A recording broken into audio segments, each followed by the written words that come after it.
Just got back from the doctor's, and I was talking about doing that thing I do where I record, but you guys keep doing that thing you do where you bow, and then you spin in circles and you say walk, bow, walk.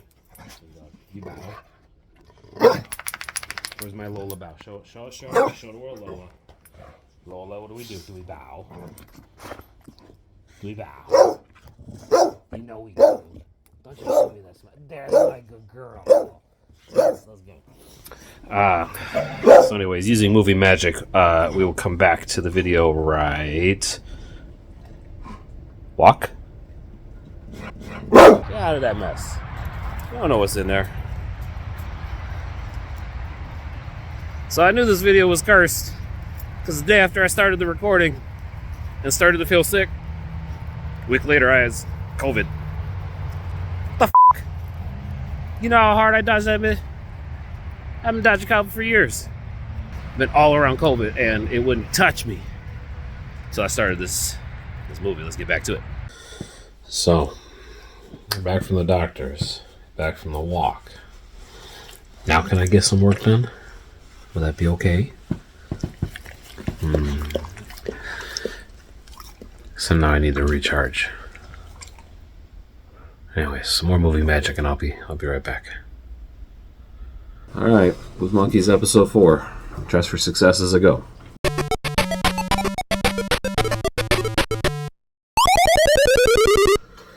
Position. Yeah. Here comes the cat. What's up, Nix? Are you here to help or are you here to destroy? Thanks for tuning in. I've been trying to proofread and get ahead of these so I know what I'm doing. Hopefully the show will continue to be blessed, and thank you for watching. I sure do appreciate it. Let's go ahead and get started on episode 3. Let's go ahead and get started on episode 4. So where we left off was we were back in the room, and daughter was like, hey, when are you going to tell us this story about you and mom falling in love? And he's like, well, I got to get there. First, I got to tell you how I came about to actually needing to meet her. And it all came about because the job ended so suddenly. So here we find ourselves, interior booth, day, part of a montage where the guys are working to clean up the booth. It begins with Ryan collecting cans of oil, moving them into storage boxes. Old film reels are stacked by Dre and then moved into boxes themselves. Stacks of full boxes on stacks of full boxes. And then they move other items off the table into these boxes. Ryan clears all of Ed's things out of his locker and into a box. He writes Ed's name on the box and then puts it off to the side. Dre carefully pulls all the posters off of the wall. Mary interrupts off screen. Well, what did you do with all the posters?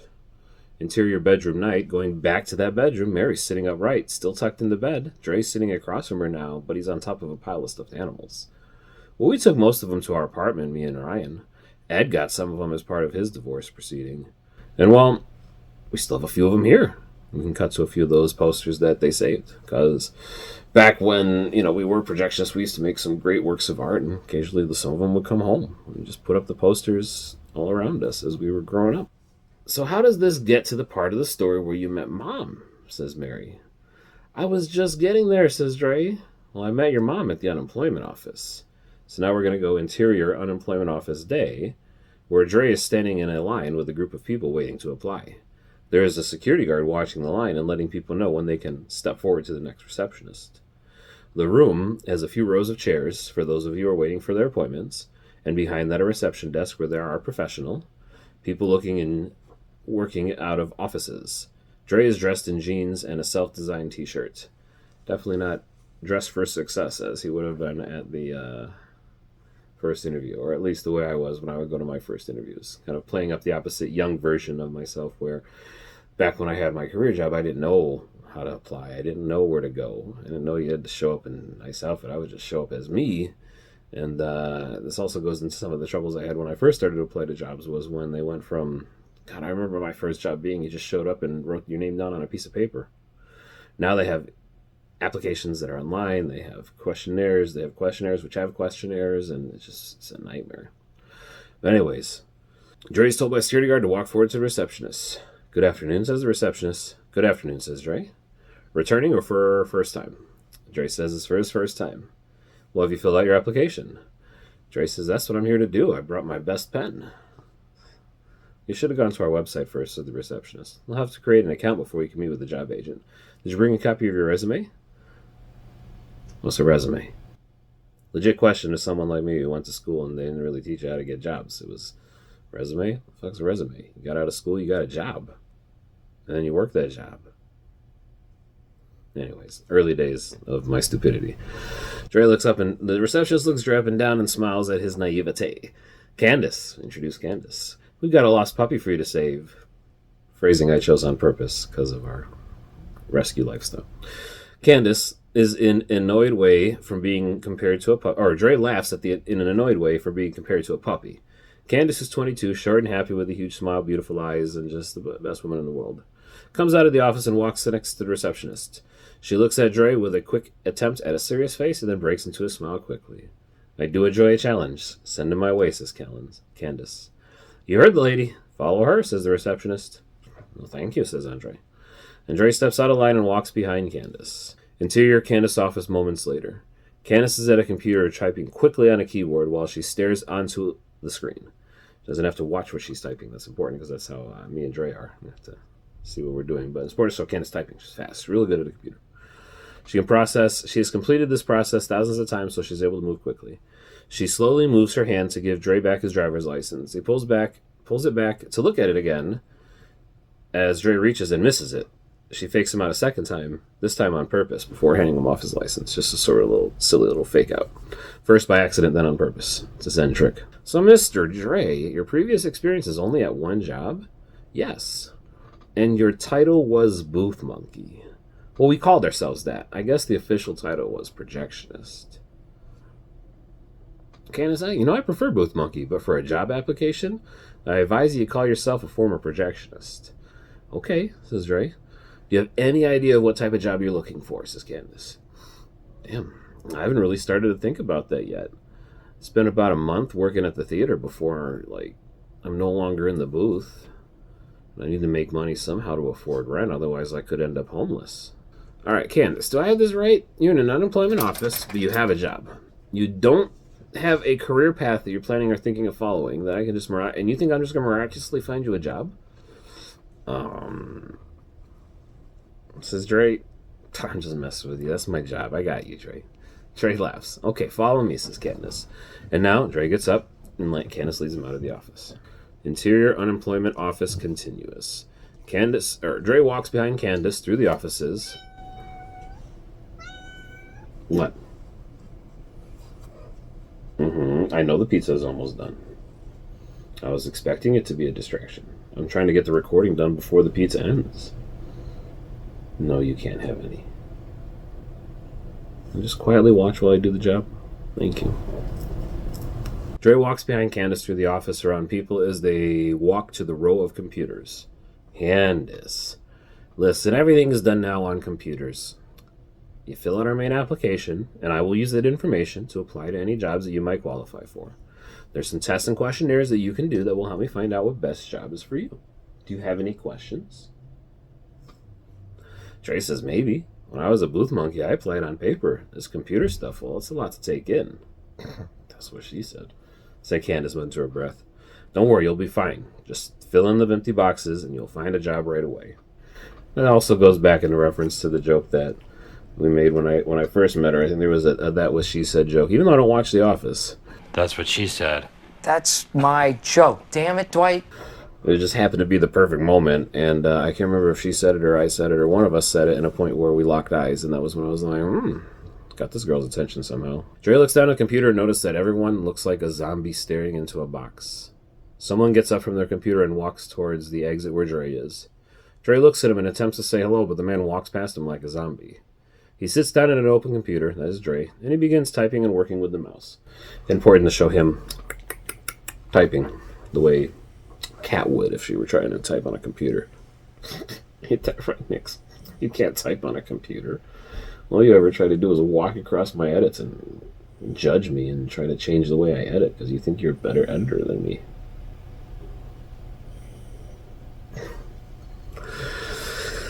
Interior booth back door day.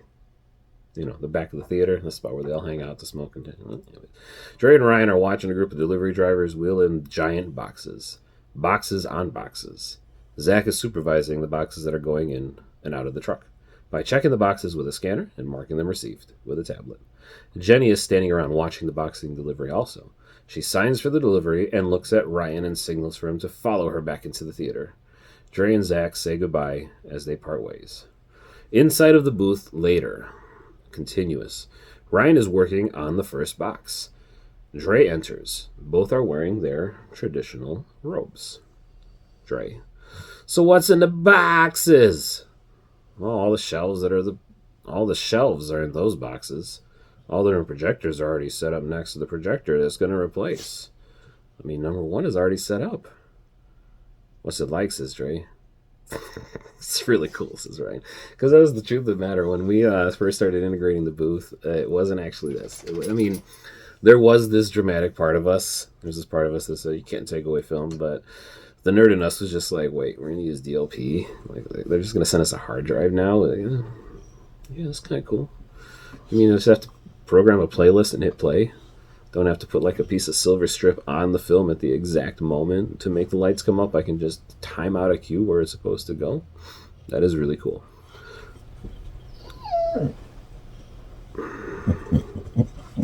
What? What? Uh-oh. Oh. I know. But I told you you're going to have to wait. You took my attention earlier, didn't you? Didn't you? Didn't you? Wasn't I trying to do my recording, but you guys like, no, we got to go out. It's time to go out. We have to go out. And I said, okay, I'll take you out, but then I got to do my recording. And you said, okay. And then we all fell asleep because I needed to recharge my battery. So now what?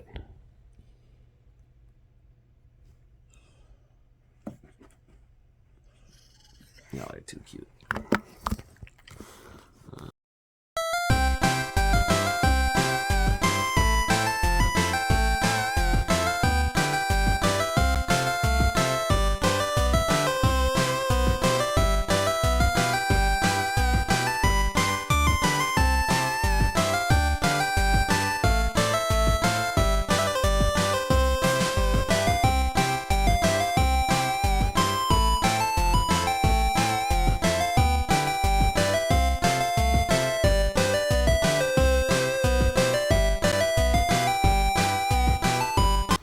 Yeah, took care of the dogs. They was hungry. They was ready for their portion of their rations for today, so I took care of them. Now we're back to it. Interior booth continuous. Dre looks at the DLP. It's a streamlined monolith of a machine. Ryan is excited to take through the process of using the digital projector, so he starts with the lens and works his way into the menu. Gotta be honest, I was surprised at how efficient these machines are. So they have a very powerful normal bulb lens that vacuum exhausts like the old projectors. The only difference is the movies now show up on hard drives. We have to upload the movie and then schedule it using this program window here, but once all the setup is done, there will be one day where all I have to do is schedule the movies and then basically the movies run themselves. I'll be stuck mostly working as an usher, coming up here for check on the program and make sure all the windows are clean.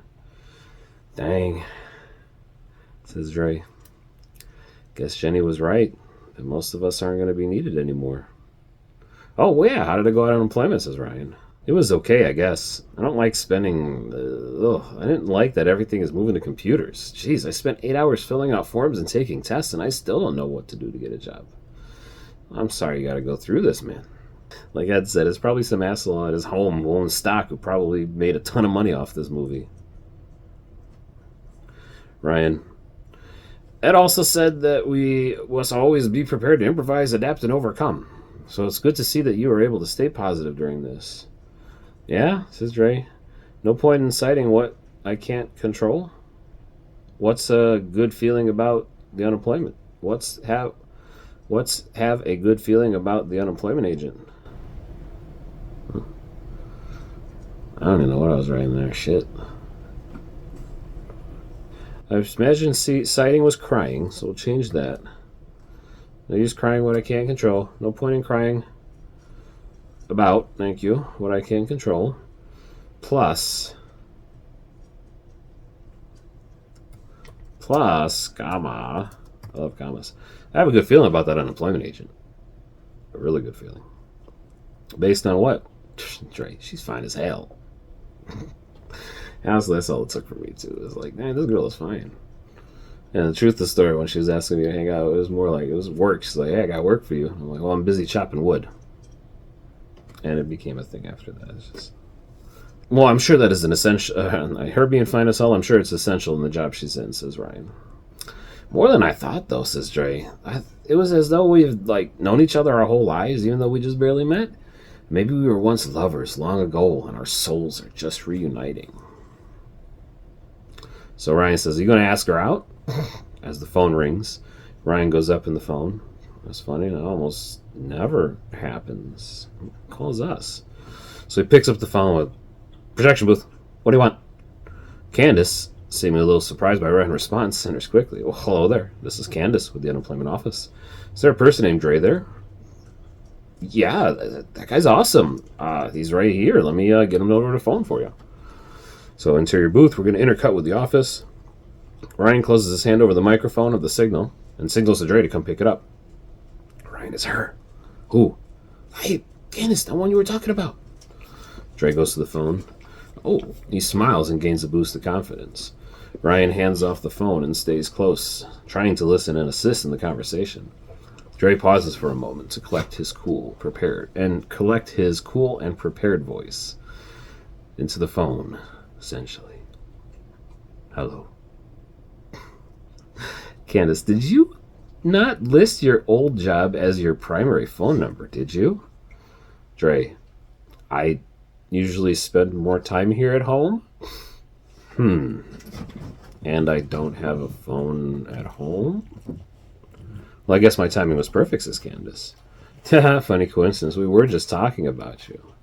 Really, says Candace, I didn't know you were that kind of creep. What? No, I was just telling Ryan about you're the perfect person I trust to get me a job.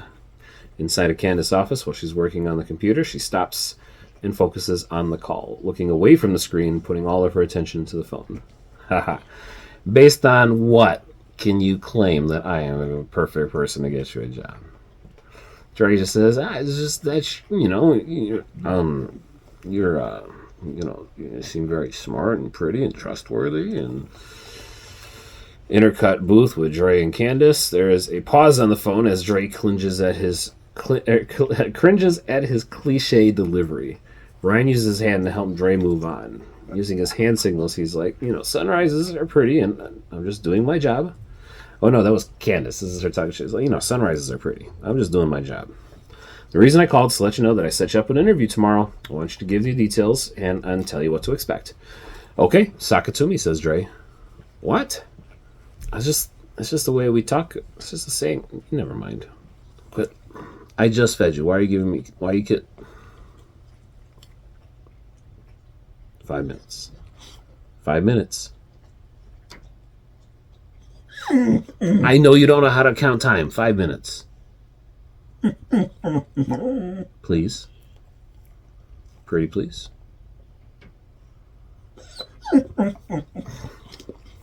Two minutes. Dre moves to the desk, takes out a pen and paper, begins taking notes. Thank you very much. This isn't a permanent solution for your career. It's just going to get you some money so you don't, end up homeless. Try to make you some money while I look for something with your abilities. Okay, thank you, says Dre. And then back into Candace's office to finish up the scene continuous. It is my job, but don't mess us up or I will never forgive you. Shit. Yeah, okay, boss. I'm not your boss, buddy, says Candace, and she hangs up the phone and returns to the computer. Again, in this situation, I like the idea of Candace being that strong, independent woman she always was, kind of running her own business and doing it her way and finding chumps like me work. As we find out later, she has a very firm policy about hanging out with chumps like me, and I wanted there to be this introduction for the kid and everything to show that, it is very cliched in its We have these two characters in their love at first sight moments, but I mean, I do set it up with the father telling the daughter he's going to talk about how he met his mother, so there's a romantic comedy underlaying this whole story. It's only here where we're sort of playing against the norms. The booth table is continuous. This is right after Dre hung up the phone. Dre smiles and turns back to Ryan. Shit, she already got me a job. Already, says Ryan? Yeah, just make something to make the rent, We're going to work on my career in the future. Oh, shit. Sounds like you're getting second base on the unemployment job finder world, I think. So then we cut to Jenny off screen. Ryan, I need a prostitute for me. I need you to prostitute for me.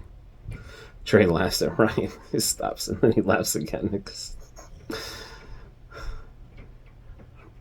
Ryan's just like, man, prostitute's code for... Well, we had a money accident. Cut to interior box office day flashback. Ryan is trying to put $200 worth of quarters into a bank tube. He first sends cash in the bank tube and it goes up. And while he's doing it, he then stuffs hundreds of dollars worth of quarters in the bank tube. Ryan over the walk-am sending change to the safe in the back. Interior count room, Jenny listens on headphones as she's counting cash registers with money at the desk. And the cash tube in the back drops in the cash into the corner. So what's happening is Ryan pushes the button for the change to go up, and then it doesn't move. So he opens the door and he pushes it up and he shuts the door, and it's so heavy it falls to the ground. And he does that a couple of times until finally it works. Except we cut back into the interior of the count room, and in slow motion, in the most epic fashion, the quarters come flying in like a bomb.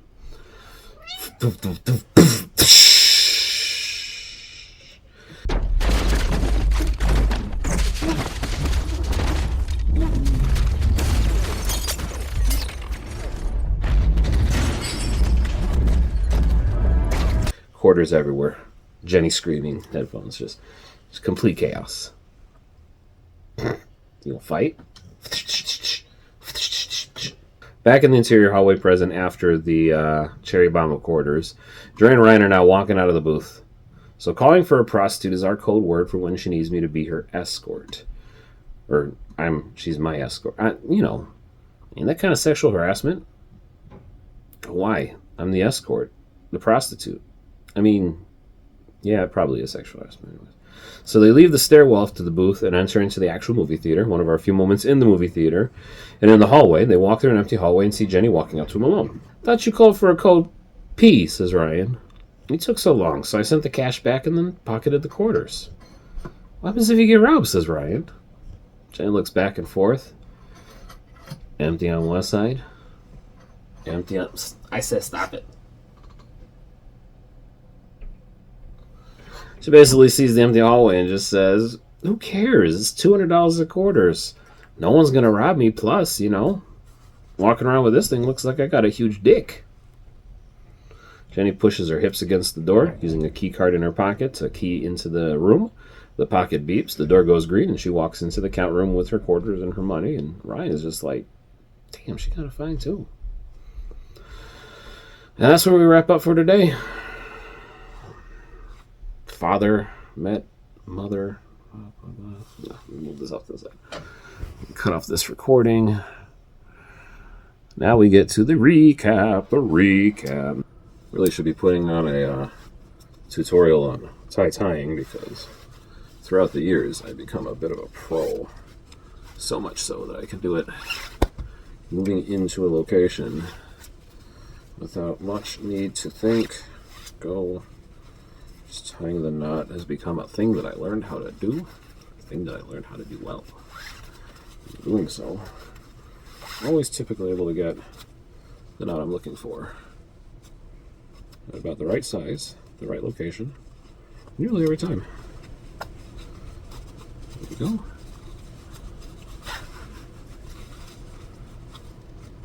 Backwards.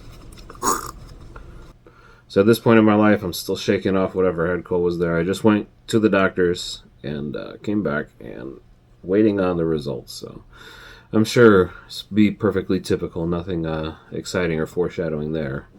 Just, going to the doctors for a general checkup, wondering what happened to my weight loss logs and that I'd lost all that weight, and then all of a sudden it just seemed to come back. So let's see what happens.